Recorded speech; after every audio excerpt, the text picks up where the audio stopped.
welcome to ET Studios Security Strokes in association with ET CISO.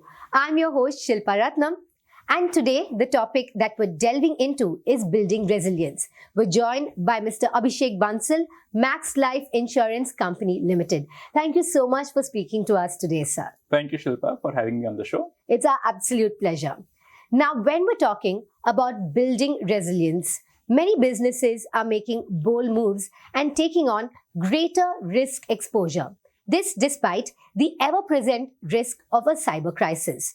Macro, geopolitical, and other external events continuously test organizational resistance. Now, popularly, cyber resilience is defined as the ability to anticipate, withstand, recover from, and adapt to adverse conditions, stresses, attacks, or compromises on systems that use or are enabled by cyber resources. But personally, sir, in your experience, if I were to ask you to define cyber resilience in perhaps 3 sentences, what would that be? So, Shilpa, my take would be that cyber resilience is about ability to bounce back. So an organization's ability to bounce back in any eventuality, and especially when it comes to cyber, the situation becomes a little tricky because sometimes your systems may be available, but you're not able to use them. Mm-hmm. Sometimes your systems and their DRs are not available. So DRs are disaster recovery systems, which typically any organization actually installs to ensure resilience of their environment.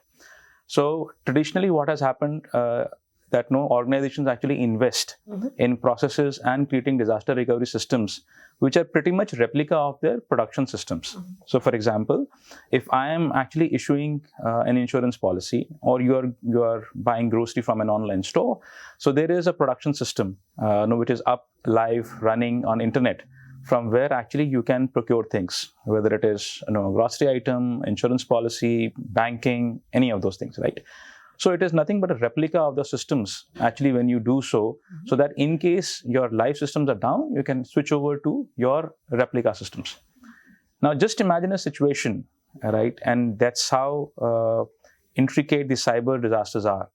Just imagine a situation where the systems are there, but for example, they have been now encrypted with a ransomware. So practically, if I say hacker is not going to hack you today, encrypt your systems and announce you.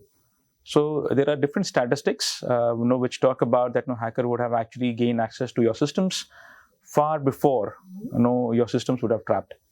So your DR systems or disaster recovery systems, whether they are also seen or not, we don't know. So your entire resilience strategy goes in for a toss if you're only relying on your disaster recovery systems. And hence, for cyber resilience, you definitely need to have different approaches in place. Like you need to have your robust backup. So whilst your physical infrastructure may not be useful, how can you really recreate your physical infrastructure and actually have your data back from your backups? And again, it is again a multiple level how you can go deep into it. What's your true source of data even? All right. So I think that's where I see ability to withstand, ability to bounce back, irrespective of the scenario, is something which organizations should be prepared for.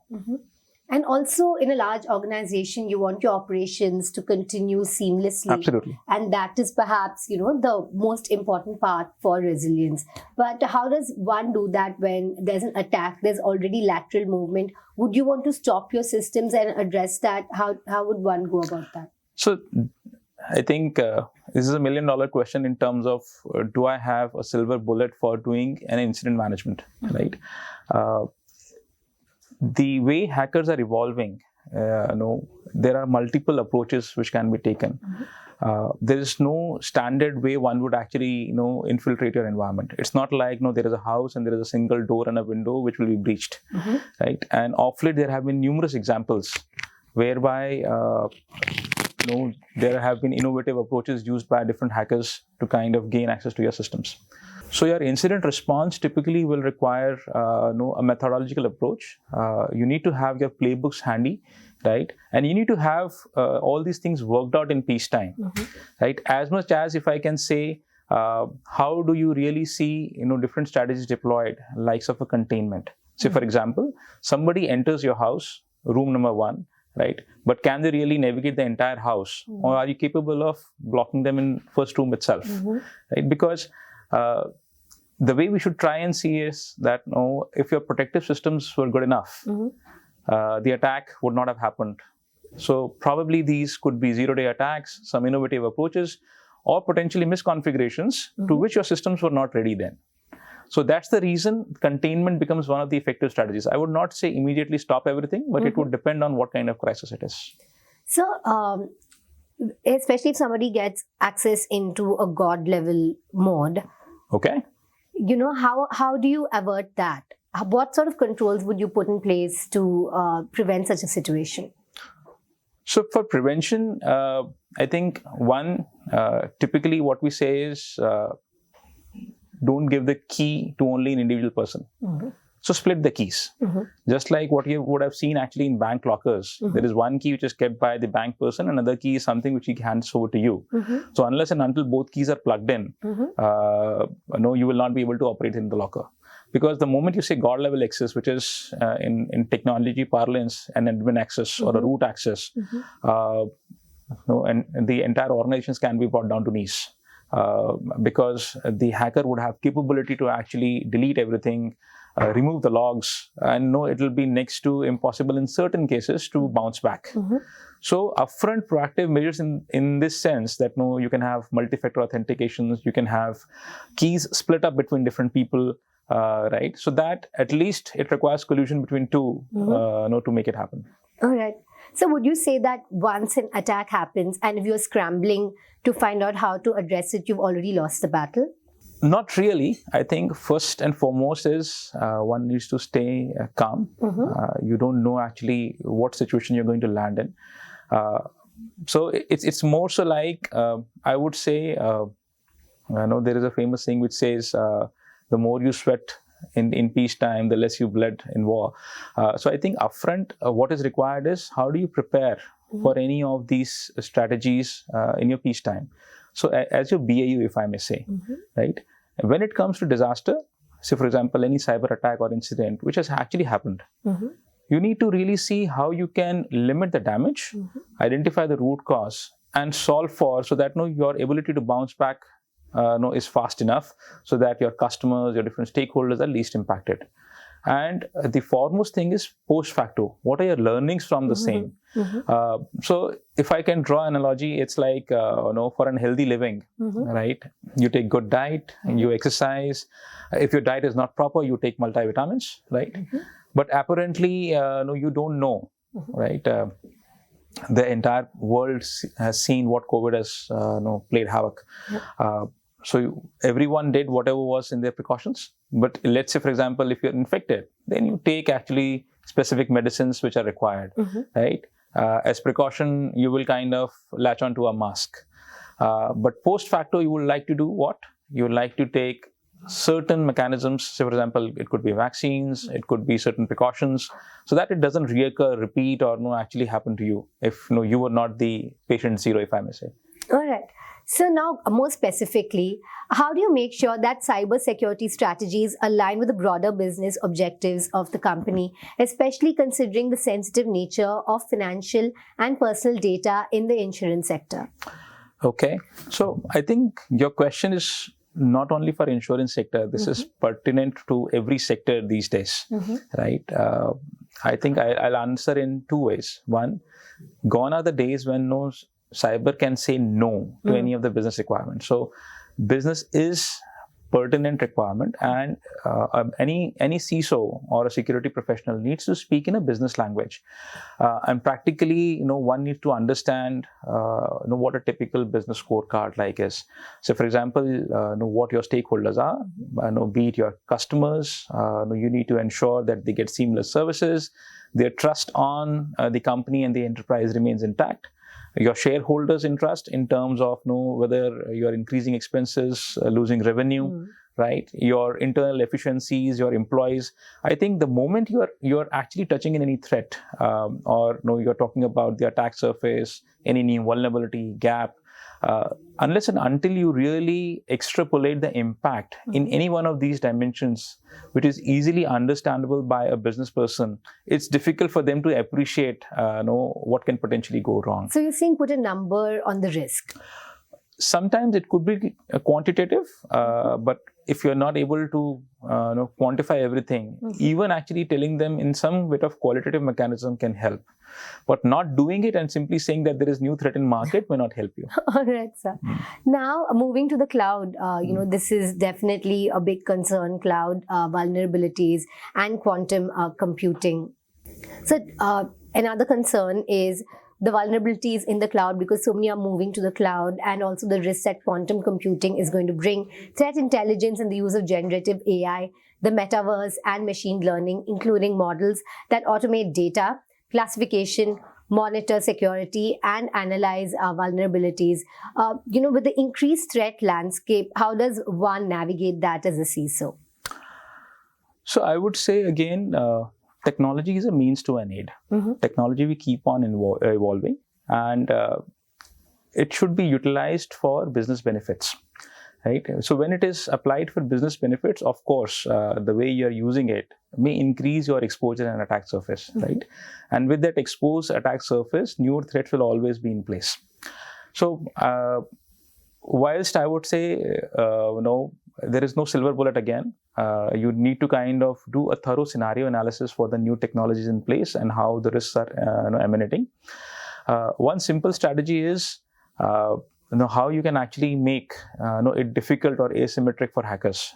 So you focus on your basic hygiene practices, which is security standards in terms of who's having access, how your controls and configurations are hardened, how they are monitored, and appropriate logging and monitoring is being done. So I think if you keep it in that fashion and manner, irrespective of the technology you use, you will be able to kind of keep a handle on it. For example, I think these days a lot is being talked about Gen AI, right? And of course, there was a different way the news hit the market last week. But apparently, Gen AI is being utilized by every common man, right? ChatGPT is so common that people want to use it to create scripts. People want to use it to write emails, create presentations, and whatnot. So there is an angle of productivity which is always laid down by business and different stakeholders that it's improving my productivity. However, when you are actually wearing a risk hat or a security hat, one really needs to see it again in a similar dimension, the way you would see an enterprise software vis-a-vis an open source, right?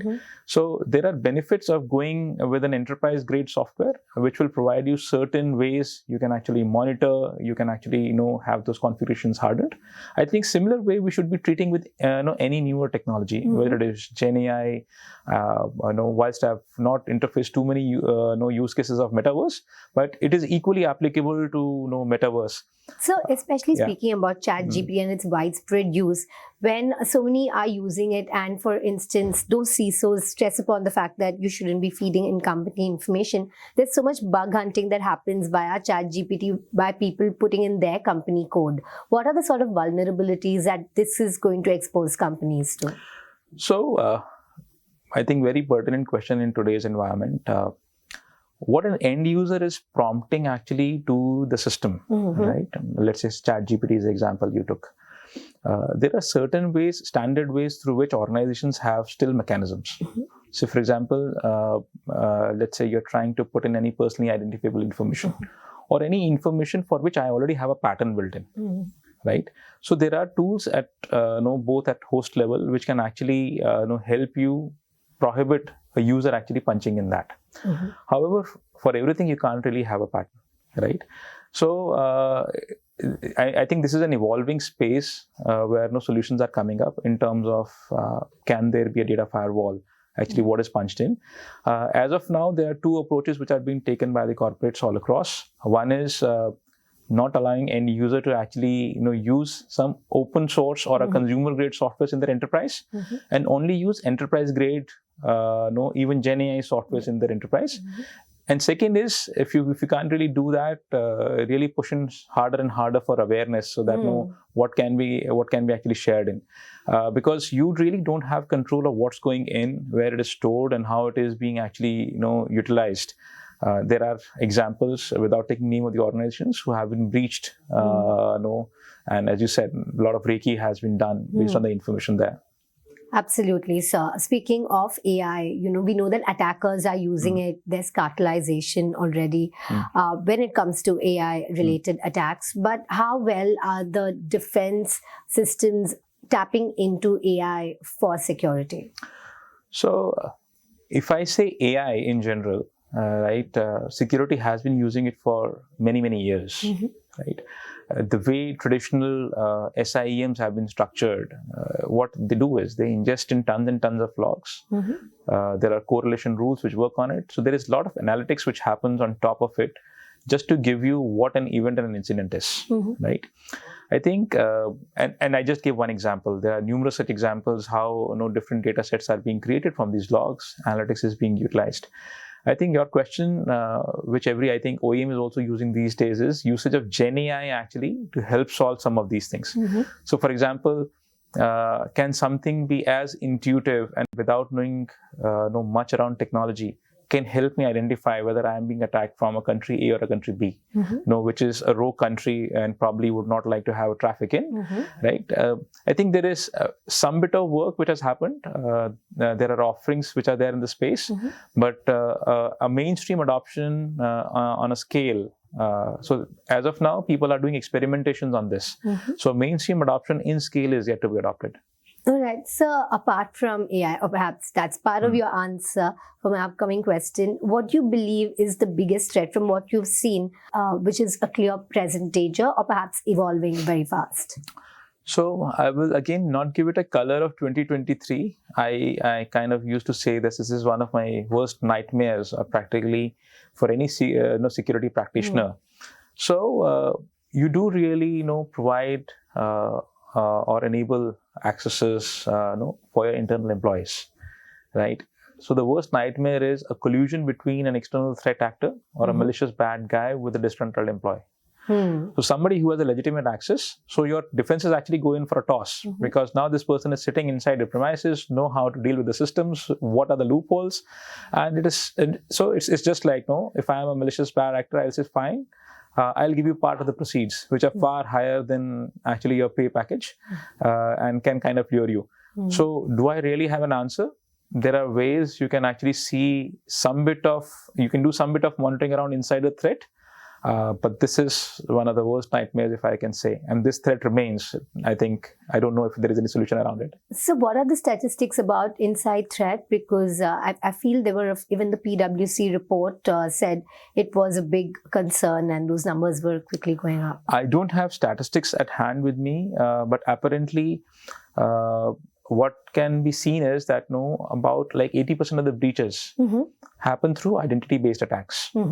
Now this actually shortens the life cycle for a hacker to actually get into the enterprise. And getting into identities is far easy when it comes with a collusion with an internal employee. So I think the moment we kind of correlate, so I don't have the statistics handy, but the moment we kind of correlate, still the sizable portion of attacks happen and where the identity is breached. So this is definitely an area of concern which one needs to look into. So for any company now, digital transformation is a priority. But while maintaining the need for robust innovation, how does one also weave in the security into the technologies that are being adopted? I think, again, a very pertinent question, because all enterprises want to differentiate themselves. They want to create that wow factor, and hence a lot of experimentation is required to be done. Apparently, what can be done is that innovation doesn't come at scale upfront. It has to be done in small pilots, that experiments can happen. So upfront, this is some of the practices which we kind of also follow, and I've seen multiple partners, industry partners kind of doing it, is create a sandbox environment and really provide that to your teams who are digital savvy, who want to experiment around new technologies, and likewise. If I may put it from a security lens, it is something which is pre-hardened, and it's like giving a Disney pass. So that, because I think one of the key hurdles which people say is that some of these, when you are too process oriented and you look for these checks and balances, sometimes they scuffle innovation, right? So having upfront control environment on these sandboxed areas, it's more so like a Disney pass, which says, fine, I'm open to innovation. I'm not really a naysayer, but apparently I'll give you a turf which is well protected. You do your experiment. Once you're done with it, then we'll see what controls need to be adopted. Okay, so you want a smaller rollout. Yeah. Okay. So we're almost at the end of our interview, but I would love for you to conclude with one pointer that security professionals need to keep in mind when they are framing the strategic when they're framing the strategy for cyber defense in the company. Okay. So I would simply say again, when you are actually looking into your cybersecurity strategy, the focus should not always be on latching onto newer solutions. The focus should be on the effectiveness of the solutions in place, right? So whether you have hardened your configuration, which is as simple as not necessarily a tech tool, versus actually procuring a technology which is costing your organization a bomb. What you really need to see is that whatever you have bought the technology for, is it working and operating in that way or manner or not? So a simple example is, and apparently this is something which is going on latest also as a trend. Can you really learn from mistakes made by others, right? What if you get to know and titrate your system against a payload which has actually impacted an organization? So I'm not really advocating this, but just see it from this lens that can you really simulate a breach attack in your organizations and see how resilient your organizations are? So there are capabilities available where you can kind of throw in payloads and really see your entire line of defenses and where they are. So how penetrable you are as an organization and what you need to do to make yourself robust and defensible. I think the idea is you can't really outflank any adversary every time. What you really need to do is how you can make something simple as difficult and something which is difficult as impossible. So that's very well put. You have to be battle ready. But I just want to ask a supplementary question about learning from others' mistakes, because threat intelligence now is not so widely available, because despite the norms to report to CERT in 6 hours, a lot of times we find that it is the bad actors who reveal the breaches, whereas companies have been quite reluctant to go public with this information. So this is an area, I think, for the entire ecosystem to kind of collaborate and improve on. Said that, it's always a constrained optimization. You will not find always an idle world. So there are multiple sources in terms of OEMs, open source feeds. These days, even the nodal bodies like of certain you mentioned, NCI, IPC, all of them are also sharing a lot of advisories on the space. And I think on top of it, an effort and initiative can be done by the enterprise themselves to do threat hunting internally. So there are a lot many threats actually out in environment, but what is applicable to you in your context is what makes sense. So thank you so much for addressing all my questions so candidly, and also with a unique mix of practical application and your own philosophy. I want to thank you for your time and for making it to our show today. Thank you for having me here and allowing me to share my views. Thank you so much, sir. Thank you. Thank you.